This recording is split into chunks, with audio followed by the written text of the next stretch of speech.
Fuj, podívejte se na to je fakt jako hrozný, tyjo.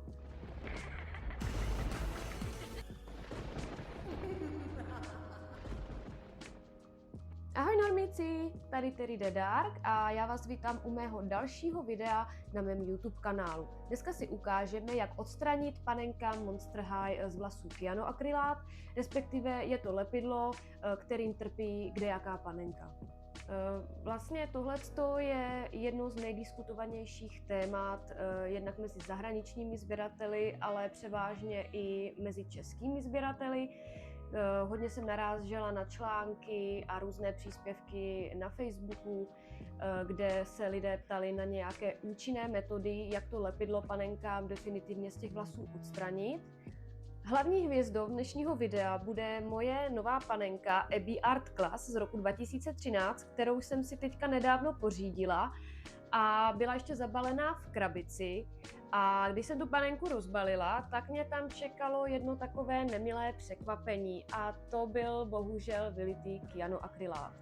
Ten kyanoakrylát byl tak intenzivní, protože ta panenka ležela v té krabici po dobu 11 let a jak můžete i sami vidět, tak to lepidlo udělalo takovýhle mastný flek do té krabice. Ta panenka má úplně, ale úplně slepený. Když takhle na to máknu, tak mě zůstává a i to lepidlo mezi těma prstama. Chci se tady sami přesvědčit na záběru zblízka, že ty vlasy má úplně od hlavičky, totálně od lepidla.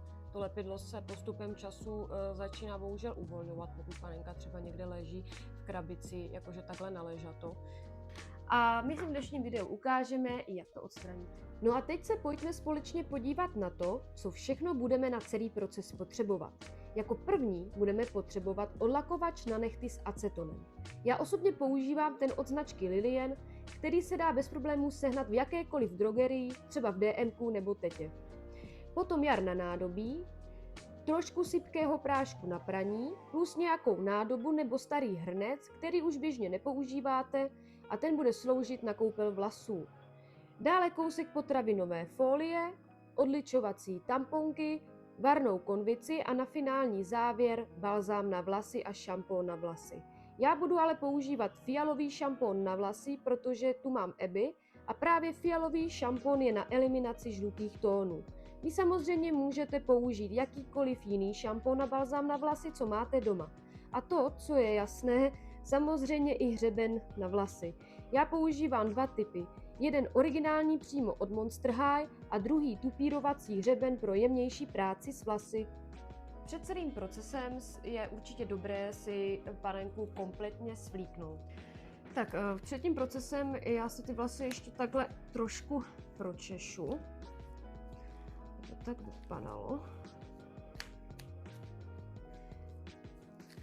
Tak. Já si ještě obleču rukavice, aby se mi ten odlakovač na nehty nedostal na nehty, protože to bych přišla o barvu a navíc by se ty vlasy mohly od toho mýho laku na nehty taky zamazat. Takže si takhle nasadím rukavice. Vezmeme si odličovací tampon, naneseme odlakovač na nehty a takhle budeme to z těch vlasů pomale vyčesávat. Opravdu ale dejte si pozor na to, aby se vám ten odlakovač na nehty nedostal na malbu obličeje. Fakt tady buďte fakt strašně moc opatrní. A takhle to budeme jakoby vymývat z toho pryč, odstraňovat to. Takhle pořádně. A hlavně před tím procesem odstraňování ty vlasy nenamáčejte. Opravdu musí být takhle za suchá, protože když to dáte třeba do horké vody, tak to má tu tendenci se ještě více do těch vlasů rozprostřít. Takhle to budeme postupně všechno takto vyčesávat a odstraňovat pryč. Jako hodně lidí, co jsem takhle slyšela, tak radijou na to používat tuhé mýdlo. Jenomže když tam dáte to tuhé mýdlo, tak ono to sice jako přestane tolik lepit, ale naším cílem je to lepidlo odstranit definitivně z těch vlasů pryč a ne ho jenom něčím jakože překrýt, a to opravdu nic jiného neudělá.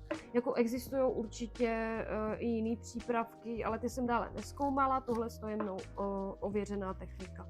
Tak, teď si vlasy umyjeme. Naneseme jar.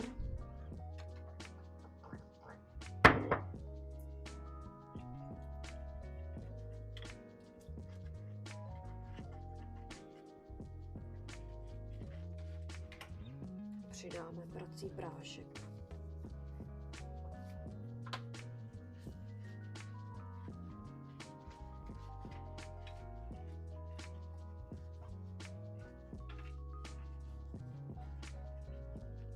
Teď si do hrnce nalijeme varnou vodu z varné konvice a vlasy Abby tam ponoříme. Jako ono je hodně důležité se podívat na to, jak intenzivní to lepidlo opravdu je, protože při větším množství je nutné ten proces opakovat. Někdy jsem ho opakovala až 6krát, než se mi to podařilo úplně vymýt. Tak. A necháme to tam odstát tak maximálně 5 minut. Já vlasy teda během těch 5 minut ještě takhle jako pročesu a rozvolním je. Vlasy jsem teda vyndala po 5 minutách z varné vody. Upláchnu ještě studenou vodou. Nanesu fialový šampon. Upláchneme. A dám trošku balzámu na lepší rozčesání.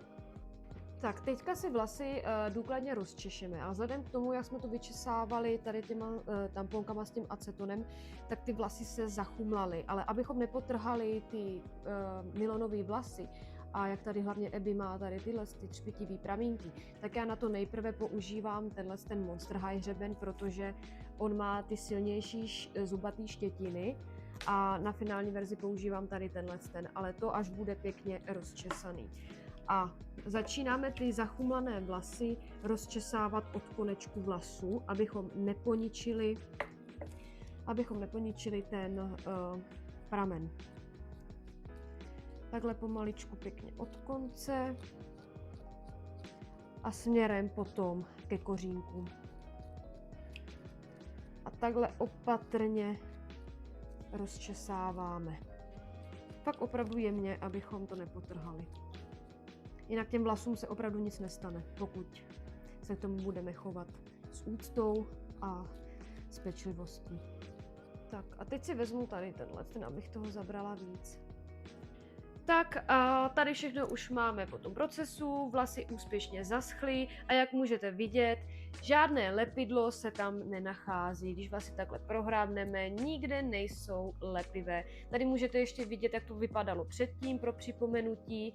A já si myslím, že za mě super, funguje to, určitě to taky vyzkoušejte. Takže touto metodou jsem ošetřila skoro všechny svoje panenky, které byly pohlcené tím lepidlem a dělala jsem to už před 4 rokama, takže v roce 2021 a doteďka ty panenky to lepidlo v těch vlasech opravdu nemají, takže si doopravdy myslím, že tohle funguje. Jako samozřejmě je důležité dbát na to, aby panenka po tom procesu byla někde vystavená, nejlépe třeba ve vitríně, aby byla schovaná od UV záření, denního světla a taky od intenzity prachu.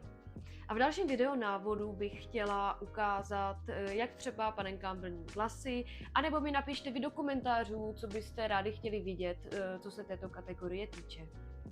Tak to by bylo pro dnešní video všechno a já se těším u toho dalšího. Ahoj!